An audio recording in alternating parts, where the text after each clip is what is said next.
হয়েছে? একটা চিল এই বিল থেকে মাছ ধরে আনছিল। আমি বলছি তো নাকি? হ্যাঁ হ্যাঁ একদম ম্যানেজ করছি তো নাকি? বলো বলো। মামা ঠিক এই পথে আসছিল, হ্যাঁ তারপর চিলটা মনে করলো মামার মাথাটা মুড়ো তাল গাছে। আমার মাথা মুড়ো তাল গাছ? না, চিলটা মনে করলো মামার মাথা মুড়ো তাল গাছ, তাই মামার মাথায় বসে ঠুকরে ঠুকরে খেয়েছে। ও তাই বুঝি? শোনো ঠাকুর, তোমার গায়ে থেকে এত বিশ্রী গন্ধ বেরোচ্ছে। বিচ্ছিরি সত্যি বাবা, তাই না? বিচ্ছিরি। আমি তোমাকে স্নান করে যাও। একই ঠাকুর, আমার পিতা বিবাহের সময় যে অঙ্গুরি তোমায় দিয়েছিল, সেই অঙ্গুরি কই?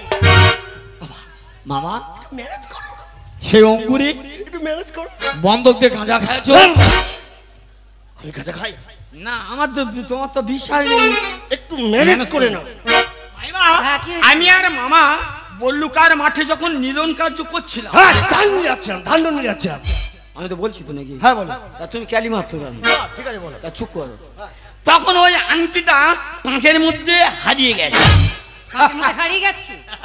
আচ্ছা নারু, হ্যাঁ, তোমার মামাকে জিজ্ঞেস করো তো, হ্যাঁ, বল্লুকার মাঠে কোন বাক্তির মেয়ের সঙ্গে সই পাঠিয়েছিল? দেখো মামিমা, উল্টো পাল্টা যা বলবে বলবে, আমার মামার মেয়ের চরিত্র নিয়ে ঘাঁটাঘাঁটি করবে না। আমার মামার চরিত্র ফুলের মতো পবিত্র। হ্যাঁ, সে আমি জানি তো, একদম ঠিক বলেছে। আমার মামার চরিত্র খুব পরিষ্কার। কিন্তু নারু, এদিকে কি হয়েছে জানো? কি হয়েছে? সেই মেয়েটার আমি বেঁধে রেখেছি। সেই মেয়েটার বেঁধে রেখেছে, হারামির বাচ্চা ধরা পড়ে যাবে। আমি বুঝতে পারিনি সেই মেয়েটা বেঁধে রাখবে। তুমি কি সেই মেয়েটার সঙ্গে সই পেটেছে? সয়া হ্যাঁ, সয়া। একটু একটু মানে আমার মামার ওদিকে তাকাতে বলো। হ্যাঁ, এদিকে তাকিয়ে আছে। আমি এক্ষুনি সেই মেয়েকে ডেকে আনছি। নিয়ে এসো। তাকিয়ে দেখো। হ্যাঁ। ওই আমি বাগদিনী ও প্রাণনা,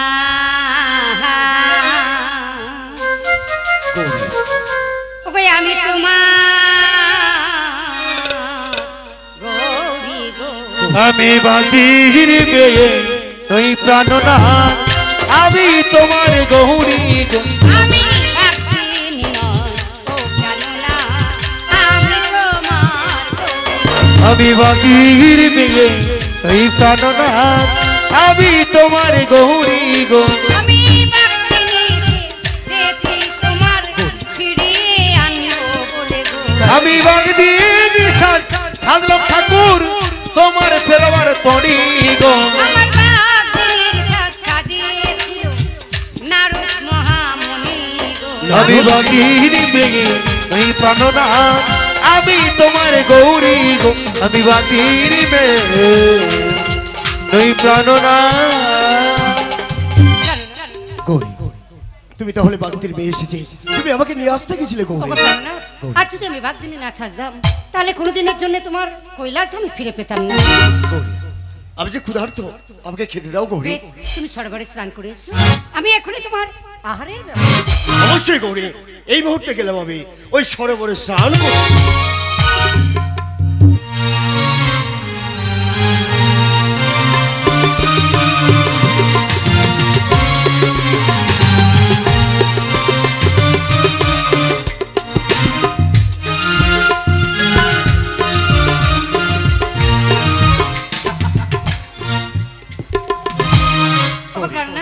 তোমার আহারের ব্যবস্থা করেছি, এবার তুমি ভোজন করো।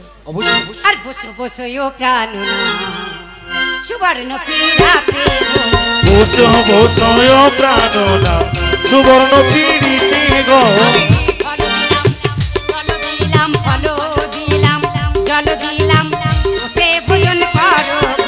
বসো বসো ও প্রাণনা, সুবর্ণ পিড়িতে গো। ভোজন সাঙ্গ হলো প্রাতে, ভোজন সাঙ্গ হলো নাতে, শয়নেতে যাবে।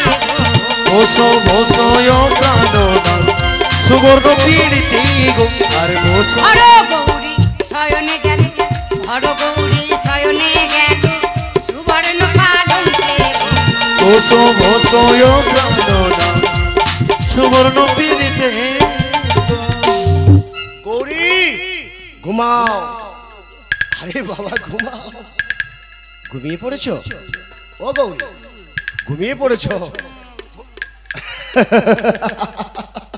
গৌরী ঘুমিয়ে পড়েছে।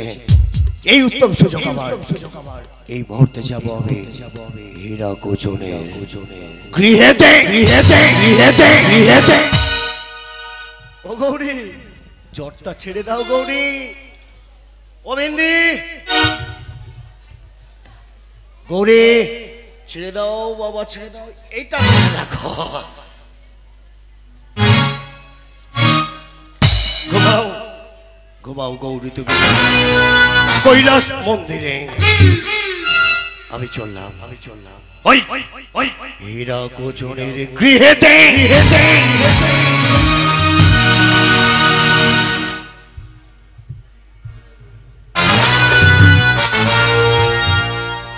ঠাকুর, তুমি কি মনে করেছো আমি ঘুমিয়ে আছি?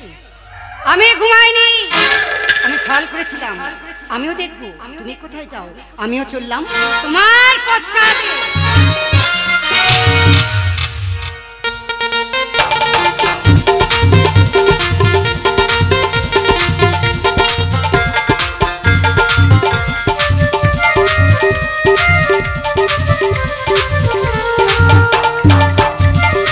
তাই তো আমার কর্ম হলো এপারে লোক ওপারে নিয়ে যাওয়া, আর ওপারে লোক এপারে নিয়ে আসা।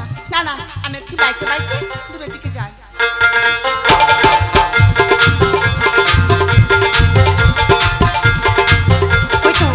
ওই তো পাটুনের মেয়ে এপারে আসছে। আমি একবার দেখে দেখি। পাটুনের মেয়ে,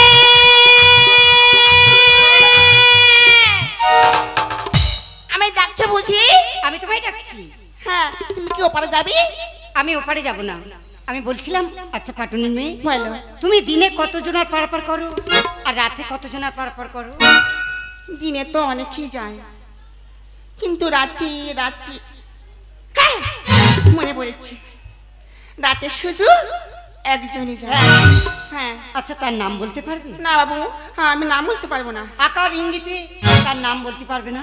আকার ইঙ্গিতে? হ্যাঁ। হ্যাঁ পারবো। বলো। মাথায় বড় জ্বর, হাতে কোমণ্ডলী, পরনে বাগের বাসন, মুখে সাদা বম বম বলি। তাকে তুমি পারাপার করো রাত্রে? হ্যাঁ। ওগো পাটুনের মেয়ে, আর যদি তোমার কাছে আমি কিছু চাই তুমি আমায় দেবে? ভালো কি চাও? আর তোমার বেশভূষা তরি বউঠা আমায় দাও, আমার রাজবরণ তুমি পরিধান। না, আমি দেব না। দেবে না? সত্য পরিচয় দাও, তুমি কি? ওগো পাটুনের মেয়ে, আজ তোমায় চিনতে পারলেন আমি কে? একটিবার ভালো করে আমার দিকে তাকিয়ে দেখো, আমি হলাম কৈলাসের ভবানী।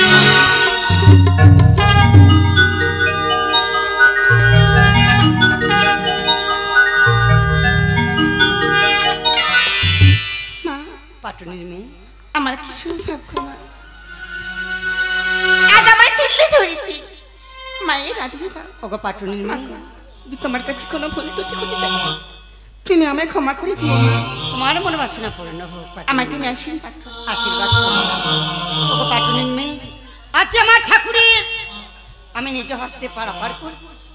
তাও তোমার তরি বৈঠা আর আমার বেশভূষা তুমি ধারণ করো। আজ সাজো সাজো ও পাটনে,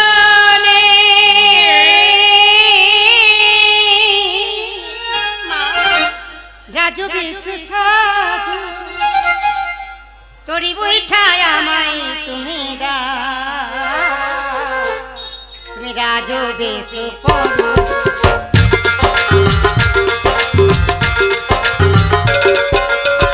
সাজো সাজো ও পাটুনি, তুমি রাজু বেশু সাজো, তরি বৈঠায় আমায় তুমি দাও, আমি ঠাকুরকে পার করবো।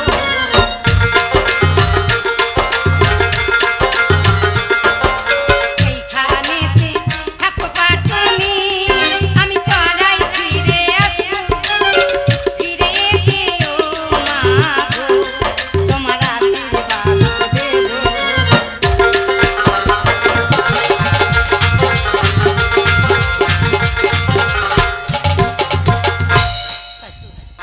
তরি বৈঠা নিয়েছি, আজ আমি আমার ঠাকুরের নিজ হস্তে পার করবো। যাই, আমি একটু মাছ দরিয়ার দিকে যাই। ওরে না জানি কোন ছন্দে আমার কি ভালো লাগে আজ আমার এতই কেন ভালো লাগে আজ আমার এতই কেন ভালো লাগে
পাটুনি মেয়ে এদিকে এসো যাই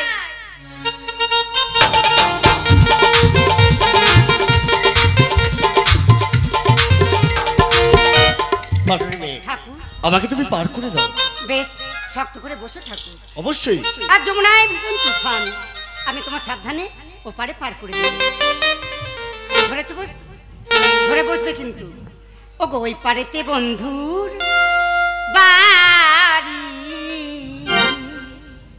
এই পারেতে আমার বাড়ি নদী ওই পারেতে বন্ধুর বাড়ি এই পারেতে আমার বাড়ি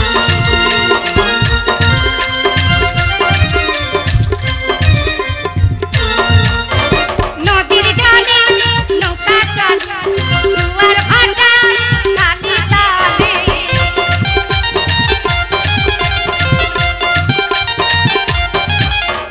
নদীর জলে নৌকা চলে জোয়ার ভাটা কালি চলে যাবো যে বন্ধুর বাড়ি আমি যাবো যে বন্ধুর বাড়ি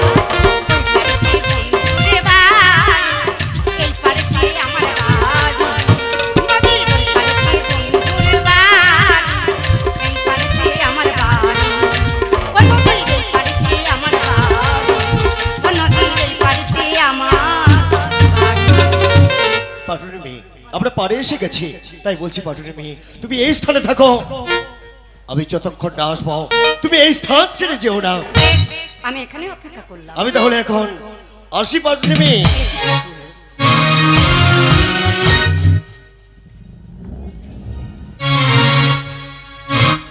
ঠাকুর তুমি আমায় চিনতে পারোনি আমি হলাম কৈলাসের ভাই। আমি দেখবো তুমি কোথায় যাও তুমি যখন চলেছো এইদিকে আমিও চললাম তোমার পশ্চাতে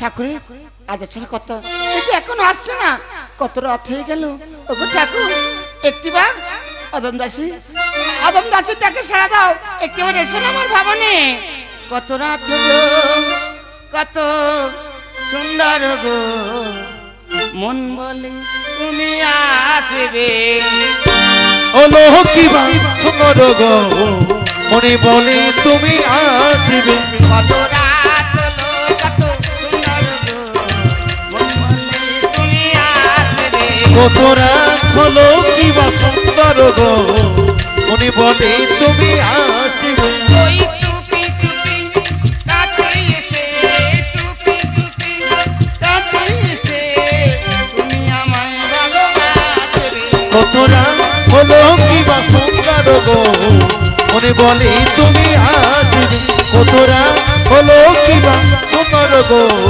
মনে বলে তুমি আসবে ওই আকাশের তারাগুলি গুনবো তবু তোমায় ভালোবাসবো আমি আকাশের তারা গনে গনে তবু তোমায় ভালোবাসবো ওই আকাশের তারাগুলি গুনবো তবু তোমায় ভালোবাসবো কত রাত হলো কি বা সুন্দর গো মনে বলে তুমি আসবে কত রাত হলো কি বা সুন্দর গো মনে বলে তুমি আসবে তাই তো কেন ঠাকুর আসছে না আমি কিছু বুঝতে পারছি না তাহলে কি ঠাকুর আমার ফাঁকিতে চলে গেল হীরা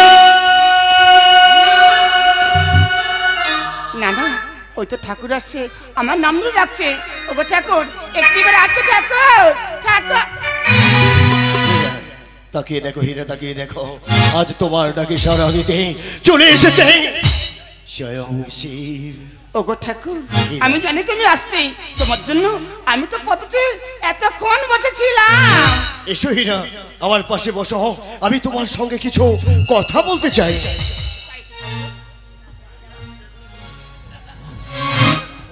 হ্যাঁ হীরা হ্যাঁ বলো এত দেরি হলো কেন আরে বাবা বলো না সে অনেক কথা আর তোমার যেতে দেবো না এই অনেক কথা আমার বিয়ে হয়নি তো হ্যাঁ? আমার তো বিয়ে হয়নি ঠিক বলছো আমার বিয়ে হয়নি তো আমারও বিয়ে হয়নি গো বাহ, বাহ, বাহ। ও ঠাকুর বাড়ি কেউ নেই সব ঘুমাচ্ছে বাড়ি কেউ নেই সব ঘুমাচ্ছে জল জল আমরা আনি না তো জল খাই না আমরা জল খাই না তাছাড়া আমার বাবার খুব শরীর খারাপ আমি তোমার বাবা ও মিথ্যা কথা আমি ভাবলাম তুমি ইয়ার না বলছি তো আমার বাবার শরীর খারাপ মাথায় জল ঢালছি জল দিতে পারবো না এই যাও তো বিরক্ত করো না বেরো যাও, যাও। তুই ফচকিরি করছো না আমি তোমার বাবা এই না আমি তোমার বাবা না না আমি মিথ্যা কথা বললাম না ও তুমি আমার প্রিয়সী হ্যাঁ তুমি মারি কি সুন্দর যাবে না আমার ওর থেকে খুব সুন্দর কার থেকে মানে আমার আমার রাজলীলা হচ্ছে বিয়ে করেনি না আমি বিয়ে করি না, আমার ভাই থেকে তুমি সুন্দর যাই বলো আমার বিয়ে হয়নি দুটো ছেলে দুটো মেয়ে না না ও পুষেছি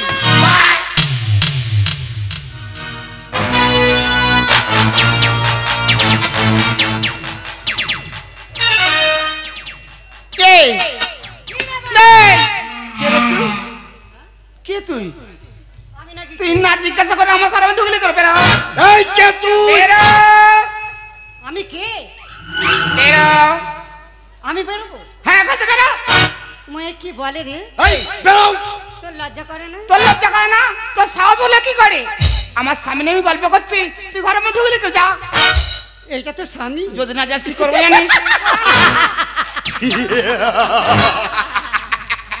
এইটা তো স্বামী আমার স্বামী তোর লজ্জা করে না তোর লজ্জা করে না তুই একটা অল্প বয়সের মেয়ে আর একটা বুড়ো স্বামী তোর বুড়ো হলে কি ওর সাথে মিচি তুই করো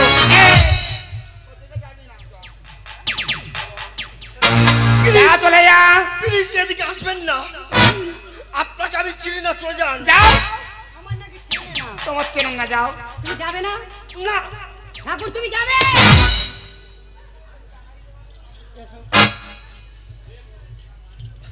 চলো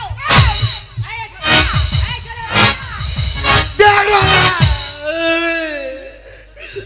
এরা জানা দুদিক দিয়ে ভাগ করে নে ওই হীরা একটা কথা সত্য কথা বলিনি যেতে পারো না ঠাকুর মানে একটা কথা তারপরে বল। তুমি দূরে যাও দূরে না যাও না না দেখ বাবা দূরে যাও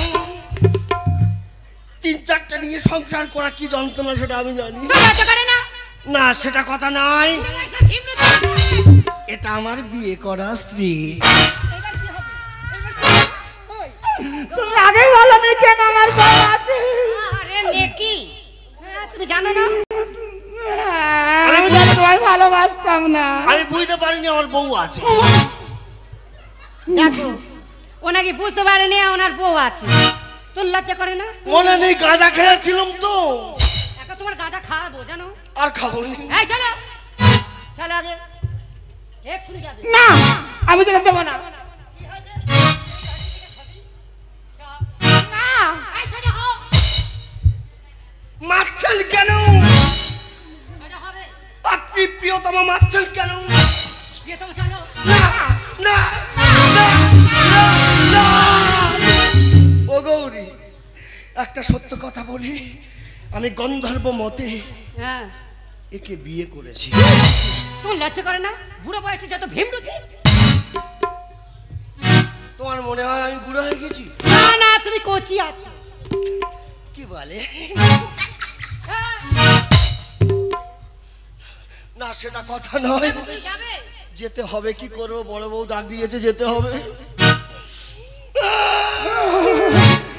রাগু কাঁদতে আমি কাঁদছি নাকি? তোর মরণ হয় না? হ্যাঁ, বলছি ভালো আমার- খাকি কেন? পুকুরে ডুবে মরতে পারিস না? হ্যাঁ, কেন? তোর এই বয়সে তুই একটা বুড়ো মতো লোকের ধরেছিস। আমার তোর তো মনে হলো নি যে এই লোকটার বিয়ে হয়েছে কি না? আমার তো বললো কেউ নেই, আমি বিয়ে করি। এই! ও প্রেম করতে গেলে অনেক লোক মিথ্যে কথা বলে। তোর একবার বোঝা দরকার ছিল। তাহলে আমি ভুল করেছি। ভুল করেছি যেমন ক্ষমা চেয়ে নে। ওগো ঠাকুর, আমি ঠিক করেছি। বিয়ারা করবে না, তুমি যাবে কি না? হ্যাঁ, যাবো। চলো। চলো। ঠাকুর যাওয়ার সময় হীরা, আমাকে আশীর্বাদ করো ঠাকুর। হয়। নারী জীবনে সে তো সন্তানের জন্ম হতে চাই। কি হয়েছে? আমি তো সন্তানের জন্ম হতে পারবো না। এই! অন্য আশীর্বাদ করবে, তবে ওই আশীর্বাদ দেবে না। গৌরী, না। কেউ যদি আমাকে ভক্তি ভাবে, আমার পূজা করে আমার কাজ হতে কিছু চায়, অবশ্যই দেবাদিদেব মহাদেব তাকে খালি হাতে ফেরত দেয় না। তাই হীরা, তোমাকে আমি প্রাণ ভরে আশীর্বাদ করছি। হীরা, আজ থেকে তুমি তোমার হবে গর্ভের সন্তান। সেই সন্তান যেদিন এই মিথিলি মাঝারে পড়বে, তার নাম দিও দেবী পঞ্চানন্দ বলিয়া। তাই যেন হয়। হীরা, ওগো দিদি, আহা, নেকি। আমি না বুঝি অনেক অন্যায় কথা বলেছি, কটু কথা বলেছি। আশীর্বাদ করো। ছোট্ট বোনের, এই ছোট্ট বোনের ক্ষমা করে দিই। আমায় তুমি আশীর্বাদ করো দিদি। যা, দিদি বলে আমার রাগটা কমিয়ে দিলি। তোকে আশীর্বাদ করলাম। ঠাকুর যখন বলেছে তোর গর্ভে সন্তান হবে, তবে সে কোনোদিন থাকবে না আমার কৈলাস ধামে। কেন? সে থাকবে বাস্তের বাইরে, আর সে হবে ঢ্যামেনা পঞ্চায়েত। গৌরী, ও যে আমার সন্তান, তাই এমন করে তুমি বলতে পারো না। আমি অসহীরা, কোনোদিনের জন্য তোমার কৈলাসে যাবে না। কোনোদিনের জন্য তোমার পুত্র পঞ্চানন যাবে না। সেই কৈলাসী করে অসহীরা, অসহীরা হীরা।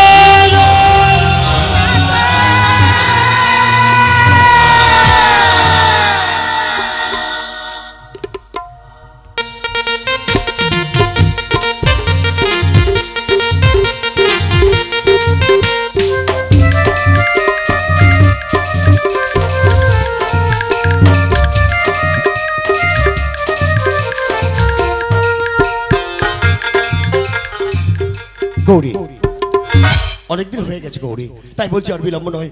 এই মুহূর্তে আমি বল্লুকার মাঠে যাব ধান্য কাটতে। না, কেন তোমায় গৌরী? আমি তোমার বল্লুকার পাঠাবো না। তুমি থাকবে এই কৈলাস ধামে, ধান কাটার ব্যবস্থা আমি করবো। অবশ্যই মাথা খারাপ, বাবার বল্লুকায় আমি পাঠাই। বুঝতে পেরেছি গৌরী, আমি চাই এখন অন্তর্ধ্যান হতে।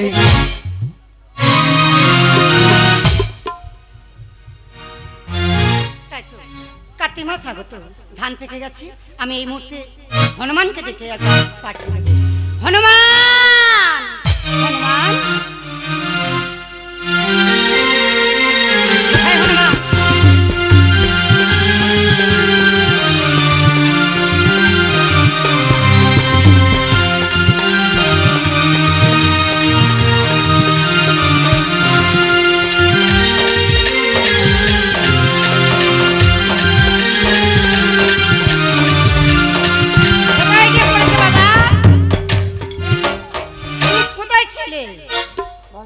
হ্যাঁ কেন ডেকেছি জানো বাবা?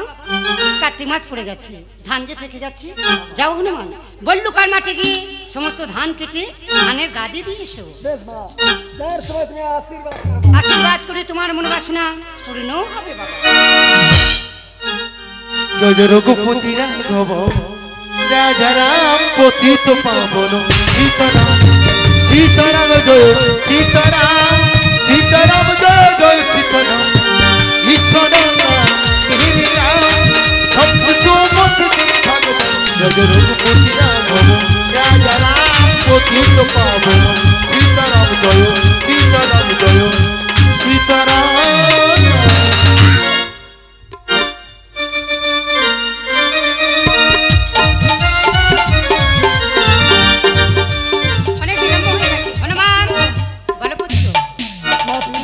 কত ধান হয়েছে? আমার হনুমান 12 বছর ধরে চাষ করেছে ঠাকুর, আর হয়েছে তোমার হাতের 2.5 হাল ধান্য। ওই ধানের নাই প্রয়োজন, যাও আবার এই বল্লুকার মাঠে ওই ধানের গাদিতে তুমি আগুন ধরিয়ে বেশ মা, তুমি আমার আশীর্বাদ করো। ঈশ্বর ভগবান ও ঈশ্বর ভগবান রঘুপতি রাঘব রাজা রাম পতিত পাবন সীতারাম জয় সীতারাম জয় সীতারাম। মায়ের কথা মতো এই মুহূর্তে আমি ধানে গাদা আগুন ধরিয়ে দিই।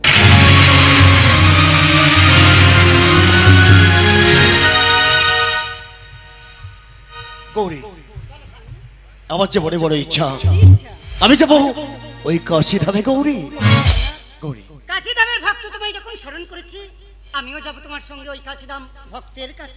তাই এসো গৌরী, একটি বাড়ির জন্য তুমি ত্রিশূলিতে ওঠো গৌরী, আমরা যাবো ওই কাশীধামে।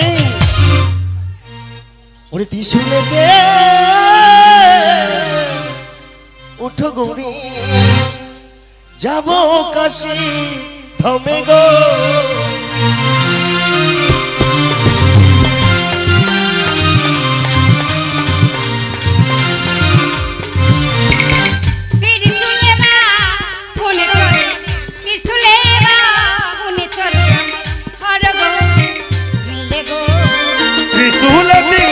ওঠো গৌরী, আমি যাব কাশীধামে গো। ত্রিশূলেতে ওঠো গৌরী, বল্লুকার মাঠের উপরে কাশীধামে পথে গো। ত্রিশূলেতে ওঠো গৌরী, আমি যাব কাশীধামে গো। ত্রিশূলেতে ওঠো গৌরী, কিসের ধূম বলো ত্রিশূলেতে ওঠো গৌরী, যাব কাশীধামে গো। ত্রিশূলেতে কেন এমন ভাবে কেন বল্লুকার মাঠে কেন এমন ভাবে ধোঁয়া বয়ে যায়? একটি বারের জন্য বলতে পারো গৌরী? তুমি আর নারদ মিলে চাষ করেছিলে বল্লুকার মাঠে, হনুমানকে পাঠিয়েছিলাম ধান কাটতে, হনুমানের 2.5 হাল ধান্য হয়েছে, তাই আমি বলেছি ওই ধানের নাই প্রয়োজন, ধানের গাদিতে আগুন ধরে। পবন পুত্র বীর হনুমান, তার হস্তের 2.5 হাল ধান মানে পাহাড় পর্বত সমান। তুমি কি ভুল করেছো গৌরী? এখন কোনো উপায় আছে কি ওই আগুন নেভানোর? অবশ্যই অবশ্যই উপায় আছে। কোথায় আছো ইন্দ্রদেব, কোথায় আছো পবনদেব? এই মুহূর্তে এই বল্লুকার মাঠে ঝড় পরিবর্তন করিয়ে দাও, নিভিয়ে দাও সব অগ্নি।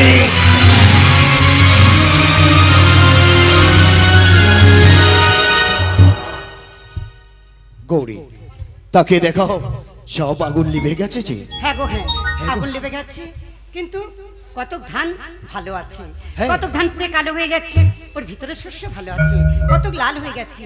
এসো না, আমরা উভয় মিলে এই ধানের নামকরণ করি। অবশ্যই গৌরী। আমি দিলাম দুধেশ্বর, আমি দিলাম মোটা, আমি দিলাম জয়া, আমি দিলাম পান্ডাই, আমি দিলাম এরি। শোনো গৌরী, এইভাবে আমরা 108টা ধানের নাম দিয়ে দিলাম গৌরী। ওগো প্রাণনাথ, এই ধান্য নিয়ে আমি এখন কি করব? তুমি